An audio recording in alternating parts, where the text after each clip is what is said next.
Okay, now we get into another right cross technique, and this one's called the cradle choke. Everything remains the same, even the softening technique. I'm going to go to this even a little more detail each time that I do it. Pitbull Jiu-Jitsu is basically my thinking.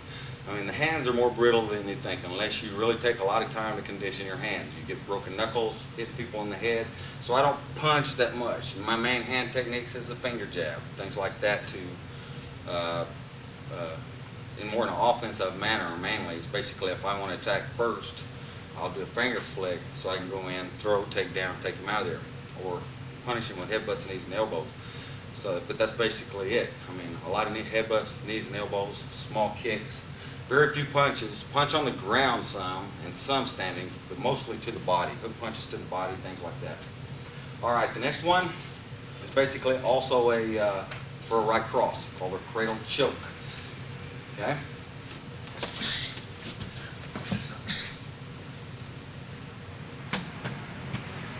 And basically, the reason why it's called a cradle choke is because the arm is cradled in my leg, and this arm is blocking it in, and I have the choke right there.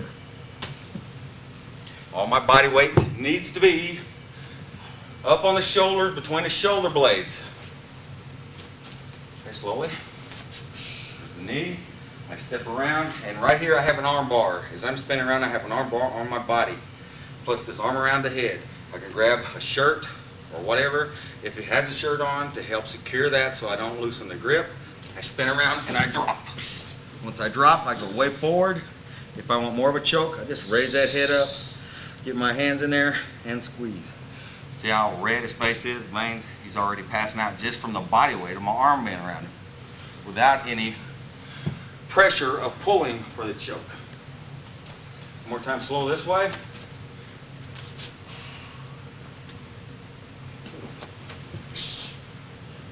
Pressure points under the nose.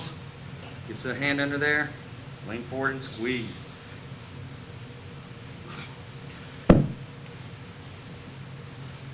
Couple times this way.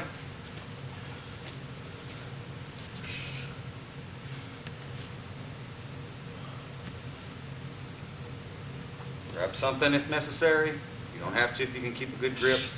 Grab your sleeve, anything. Just keeping that lock around his neck good and tight. Arm bar right here. Bend this leg around. Drop. Come way forward. Right knee way up. Block it in. Raise his head up. Choke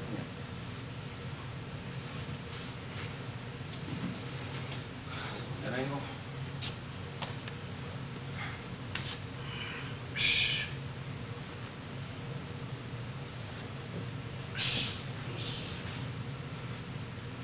You want to have your legs in a scissor fashion. Your bottom leg in this case would be your left. It needs to be back. Your right leg will be forward. Okay. Last time. With a variation. You need to practice this variation with a lot of care and caution. This way.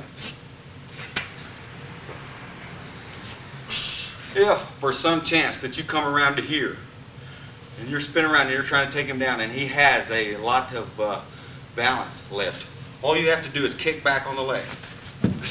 Take him down and block. Now that's for practice. One more time for self-defense. Here, what you want to do is kick back right into the knee. Knee kick. Drop, come forward, and lock.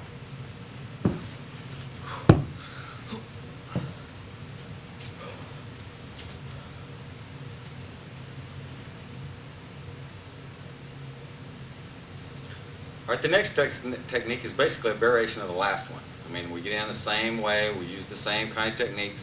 Remember, you don't have to use all of them. You can use just the knee. If it bends him over enough, you don't need the elbow to the back. So on and so forth. So just play around with these techniques, and this is basically a variation. This time we're going to take him down to the ground with this and use another finishing type technique. Okay? This one is also for a right jab.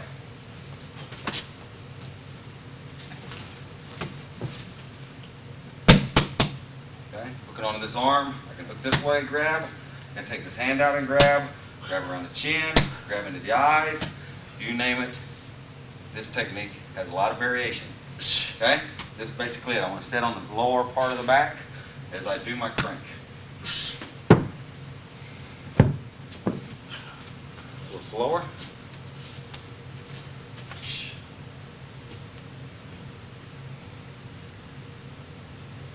Now this one I want to keep him in nice and tight as I sit over on top of it. I hook the arm, both hands on the head. Does not matter. You can sit better in the other angle. This way.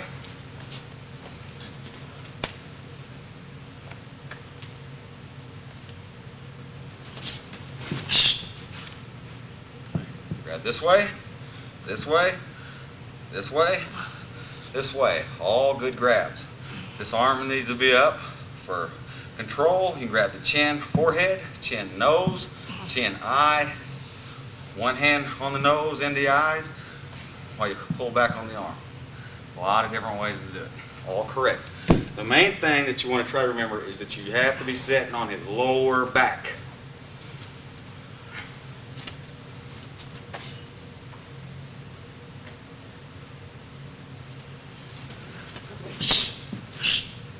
Okay.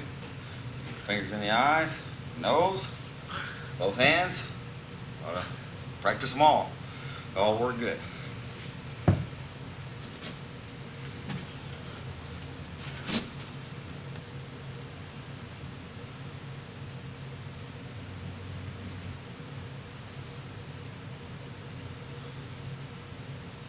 Okay, the next technique is what I call the V armbar. You'll see why I call it that afterwards. Now we're going to get into a couple jab punches. Now remembering the two techniques that we did previously, and these techniques can be done, all its techniques can be done the same with either punch. It does not matter if it's a straight punch or not. What type of straight punch, whether he steps forward with the right leg or he steps forward with the left leg, does not matter. We're just giving you that, like I said, so you can recognize what type of punch is being thrown at you, what your attacker is trying to do to you at the time. Okay?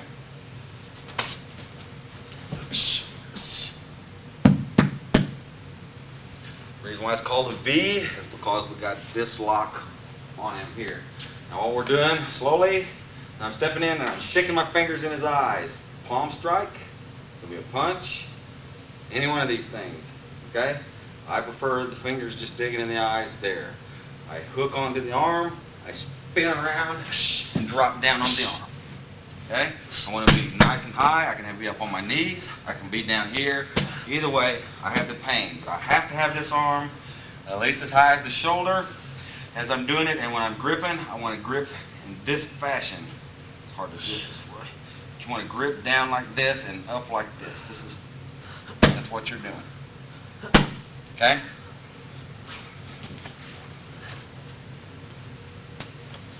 Slowly.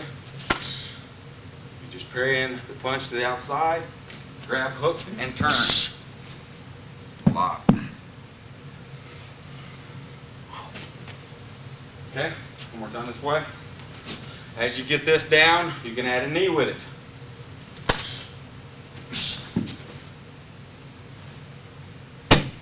Okay, this way. Basically the best way I found to teach techniques, especially with beginners, when you're first learning the techniques, is in sections. I mean, first do this. Practice that. Then go to this. Then go to this. But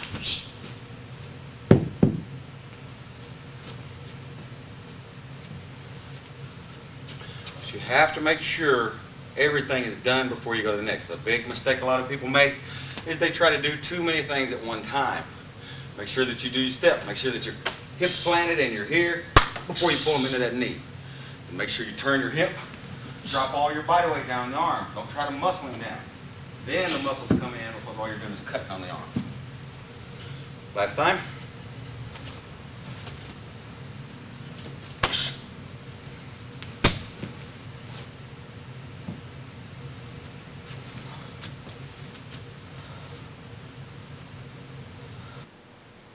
Okay, the next technique we're going to do is vice. It's a choke technique, and it's also against a straight punch jab. Okay, we'll do this one a little fast and then break it down for you.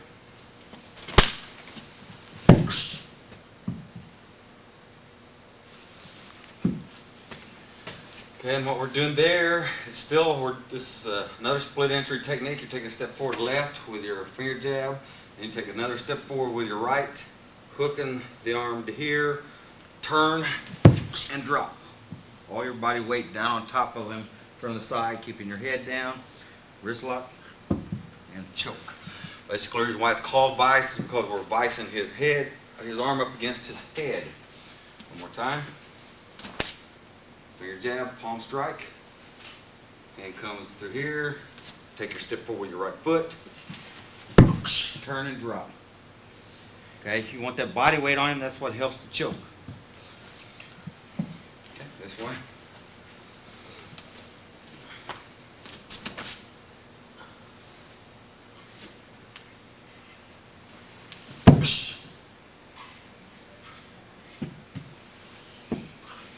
Okay, with this, when you get good at this type of entry, you don't even have to strike with it. We'll demonstrate a couple of times since we're on this side. Just coming over here, just like that. Don't worry too much about a strike, just go in. Just get out of the way of the punch. Go in here, lock, take down, and choke out.